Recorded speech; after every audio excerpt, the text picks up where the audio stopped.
পবিত্র মাহে রমাদান উপলক্ষে ভৈরব সমিতি ইউকের উদ্যোগে 5 মার্চ 2026 বৃহস্পতিবার আইভি ভ্যানিতে ইফতার ও দোয়া মাহফিল অনুষ্ঠিত হয়। সমিতির সভাপতি আলামিন সরকার এবং সাধারণ সম্পাদক আরমান উদ্দিনের পরিচালনায় কোরআন থেকে তেলাওয়াতের মাধ্যমে অনুষ্ঠান শুরু হয়।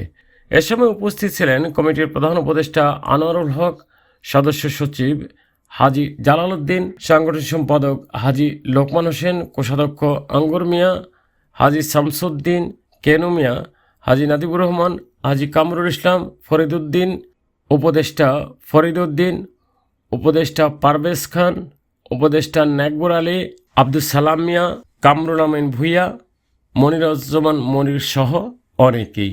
পরিশেষে মুসলিম উম্মার জন্য মোনাজাত ও দোয়ার মাধ্যমের মধ্য দিয়ে ইফতারের সমাপ্তি হয়।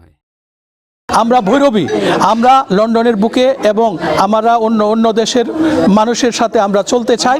ভৈরববাসী একত্রিত হয়ে আমরা সুন্দরভাবে লন্ডনে চলতে চাই। সকলকে ধন্যবাদ, যারা আসতে পারেন নাই তাদেরকেও ধন্যবাদ জানাচ্ছি। আপনারা সামনে আমাদেরকে সহযোগিতা করবেন। আমরা আশা করি আগামী দিনে ভৈরববাসী যাতে আমরা একসাথে চলতে পারি এবং একসাথে আমাদের সব কিছু একসাথে করতে পারি। কষ্ট করে এই মাহফিল আয়োজন করেছে তাদেরকে সবাইকে অন্তরের অন্তঃস্থল থেকে জানাই আন্তরিক ধন্যবাদ। ভৈরব সমিতি ইউকে কর্তৃক আজকের ইফতার ও দোয়া মাহফিলে খুব সুন্দর এবং সার্থক হয়েছে। আমরা বরিশালবাসীর পক্ষ থেকে ভৈরববাসীকে অনেক অনেক শুভেচ্ছা এবং অভিনন্দন। তাদের পথ চলা যেন আরও সুন্দর এবং সার্থক হয়। আমাদের ভৈরব সমিতি ইফতার আজকে আমরা সবাই একসাথে হয়েছি, সবাই একত্রিত হয়েছি, আমাদের অনেক ভালো লেগেছে। আপনাদের সবাইকে থ্যাংক ইউ, ধন্যবাদ। Jahangir Alam Sikdar, Ayan TV news.